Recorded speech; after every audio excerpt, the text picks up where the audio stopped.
Hello everyone, welcome back to my YouTube channel Legal World. Myself Dr. Seema Goyal. Today I am going to discuss one of the most important questions concerning the legal and constitutional history. That is the development of legal profession in British India.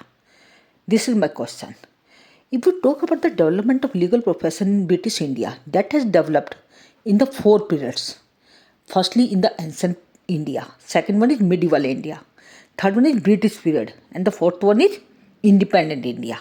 If we talk about the ancient India, the base of justice was the dharma. And the king was the judge of king's court. And the Nyaya Shastra was the part of education at that time. And so the education on legal aspect was available during that day also. So we can't neglect it. At that time, the parties were presenting their case directly to the king's court, and they were directly approaching to the king with their concerns. And the other people who dealt with the Nyaya Shastra was the local leaders. And these leaders were deputed by the kings in their court, and there was no legal personalities like vakil, advocates, etc. There was few kings who were very famous for the Nyaya, such as Raja Vikramaditya, Raja Harishchandra. So these were the certain kings who were very famous for their Nyaya. But if we talk about the medieval period, it was the period when the Mughals concerned India, and they introduced the legal system by establishing the courts at two levels. These courts were Birla Court and the Sardar Diwani Adalat. And these courts served on the payment basis.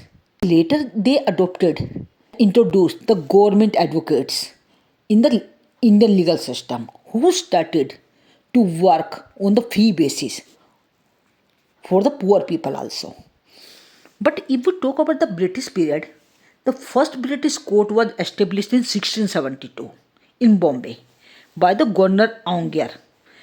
After the Charter Act of 1726 established, that is Mayor's Court in Bombay, Calcutta and Madras, and there were the certain amendments which were made in the particular act also. Talk about the independent India.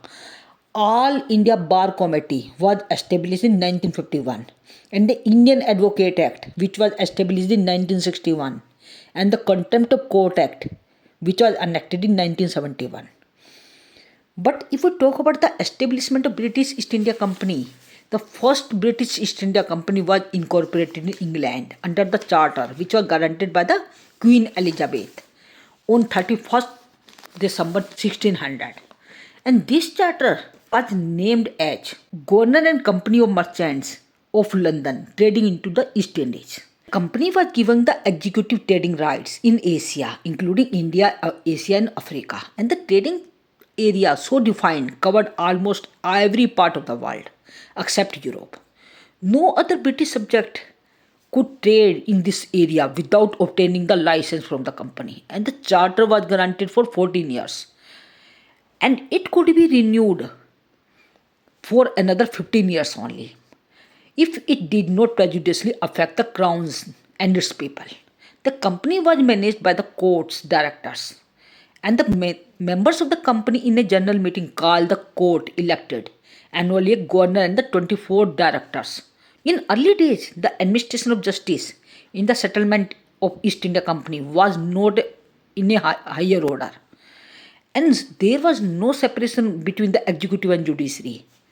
And the judiciary was under the control of executive, and the judges were not a law experts, and the company gave license importance to the judicial independence, fair justice and the rule of law. And the administration of justice and the development of courts and the judicial institutions during this period may be discussed under the certain heads. That is Charter of 1661. The issue charter that was issued on 3rd April 1661 by the Charles II has a special significance in the Indian legal history. And by this charter, the company was empowered to appoint a governor and the council at its factories. In addition to other powers of the governor and the council, the charter authorized the governor and the council of Englishmen inhabiting the settlement of the company and the governor and the council of each factory to hear and decide all types of civil and criminal cases, including the cases of capital offense also. And it could award any type of punishment, including the death sentence also. Thus, the Charter of 1661 has been authorized the company to trial and punish all types of cases and all the persons living under it, including the Indians. And it opened the door for the introduction and application of English law in India. And it conferred the judicial power on the executive, that is governor and council. For the administration of justice in Surat, the East India Company established its first factory, as we know, that is started in Surat in 1612 during the Mughal Emperor Jahangir. In 1615, the Mughal Emperor, on the pleading of Sir Thomas Roe, issued a farman, and the Mughal Emperor allowed the Englishmen to live accordingly as per their religion and the laws, and to settle disputes among themselves by their president. However, the disputes between the Englishmen and the Indians were to be decided by the local Indian courts, constitution, and the functions of the factory. And the factory was administered by the president and the council, who were appointed by the company. The decisions of the majority of the members of the council were the decisions of the company itself. And apart from the exercising their power for trading purposes, the president and the council was also having power to administer the law and justice also. So the English people were governed by the dual system of law, that is, in their own matters by the laws of England, while for Indian matters they were decided by the native laws of the country. And the Surat settlement of the company remained in province until 1617 due to the transfer of the seat of the president and the council to Bombay in that year. And the Surat lost all its importance for the country. Talk about the settlement in Madras, that can be counted in three phases. That is first phase, that is from 1639 to 1665. Second phase, that is from 1656 to 1686. And the third phase, 1686 to 1726. So if we talk about the settlement in Madras, that is up to 1726. In 1639, the Francis Day acquired a piece of land from a Hindu Raja for the East India Company and constructed a fortified factory where the Englishmen and the Europeans, and therefore the areas of the factory came to be known as White Town. And the people residing in the village of Madras, that is Patnam, were mostly Indians, that is known as Black Town. And the whole settlement consisting of the White Town and the Black Town came to be known as Madras. In judicial administration in Madras, divided in three stages, as I have told. If we talk about the first stage, White Town before the 1665 Madras was not the presidency town. It was subordinate to Surat. And the administrative head was also called an agent, and he was to administer the settlement with the help of council. And the serious criminal cases referred by them to the company's authority in England for advice. But there was defect in the judicial power of the agents, and the council was vague, indefinite, and much delay. And they didn't have any elementary knowledge about the law. They were the merchants. There was no separation between the executive and the judiciary. Both were interfering between their powers. And the president of the Surat factory and the members of the council constituted a court to decide the dispute between the Englishmen in trust in accordance with their own laws and customs, while to decide the civil and criminal cases and the capital offences dealt by jury, and there was no separation between the executive and judiciary. The president and the members of his council who were to decide the cases and administer the justice were the merchants, and they did not have even the elementary knowledge of law. Cases were decided by them according to their wisdom and common sense, and the native judges were corrupt and bribery was common, and they had no request for law and justice.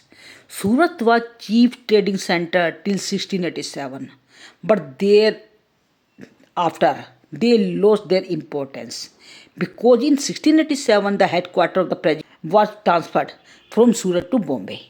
Talk about the Black Town. The old judicial system was allowed to function. There was a village headman known as Edigar, and who was responsible for the maintenance of law and order. And the Edigar administered the justice to the native at the Chaltry court. According to the long established usages, Castoltry court was the court of petty cases, and the company had no power to inflict the death sentence under the Charter of 1600, and the agent in council could inflict such a sentence only under the authority of local sovereign. Indian natives named Kanappa was appointed Adigar, but he misused the power and consequently he was dismissed from the office. And the English servants of the office and the English servants of the company were appointed to suit at the Chaltry court. If we talk about the second stage, that was started in 1665 to 1683. Later on, 1678, the whole judicial administration was reorganized and the judicial administration in both the towns was improved. In 1678, the governor and the council resolved that they would sit as the court for 2 days in a week and decide the cases in civil and criminal matters with the help of jury of 12 men. And the court was called as the High Court of Judicature. And the court decided important cases in the civil and criminal matters and also had appeals against the decisions of the Chaltry court. If we talk about the third stage, that was started in 1683 when the Admiralty Court was established.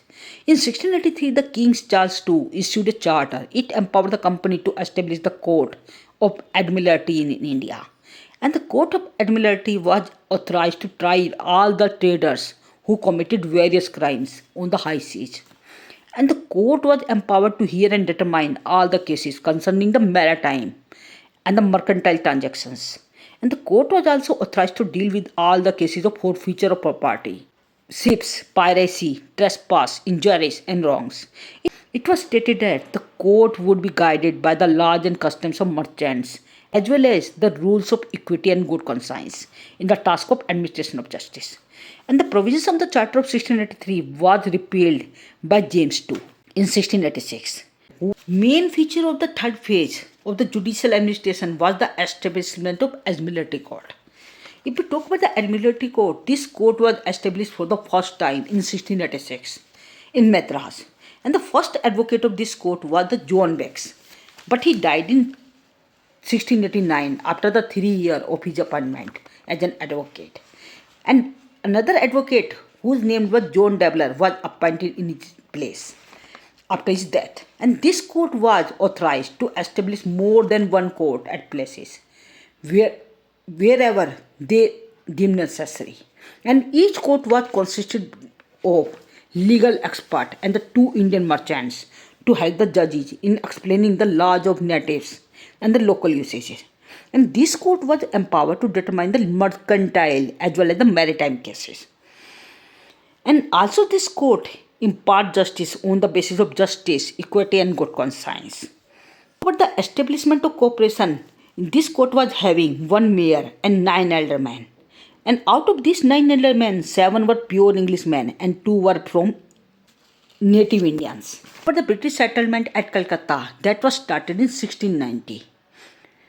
Some Englishmen of the East India Company were reached at Sultanati at the bank of Hooghly River in Calcutta in 1696, and they constructed a fortified factory known as Fort William. In 1699, Calcutta became the presidency and a president and the council was appointed in Calcutta for the settlement. If we talk about the British settlement at Bombay and the administration of justice in Bombay, that was started in 1668. And the island of Bombay, which was under the sovereign king of Gujarat, that is Sultan Bahadur, was transferred under the political control of the Portuguese in 1534.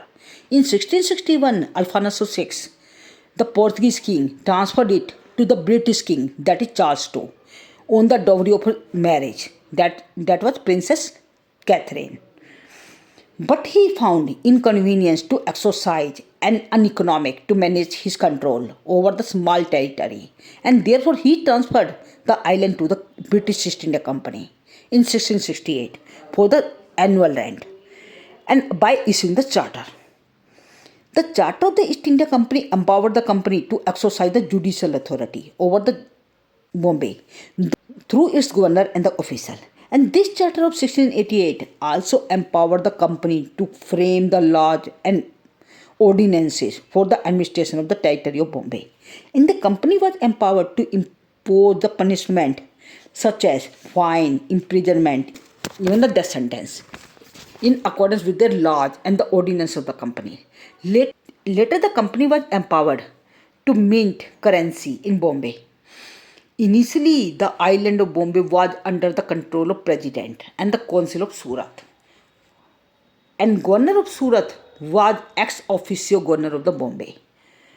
If we talk about the administration of laws by the company's court, the laws enacted by the company were classified in six main heads, which were number one, laws containing the freedom of religion and worship of God, laws concerning the administration of justice and the common rights, third one, the penal offences, and the fourth one, that is registration of sales, and the next one is legal procedures, and the last one is military discipline and prevention of disorder.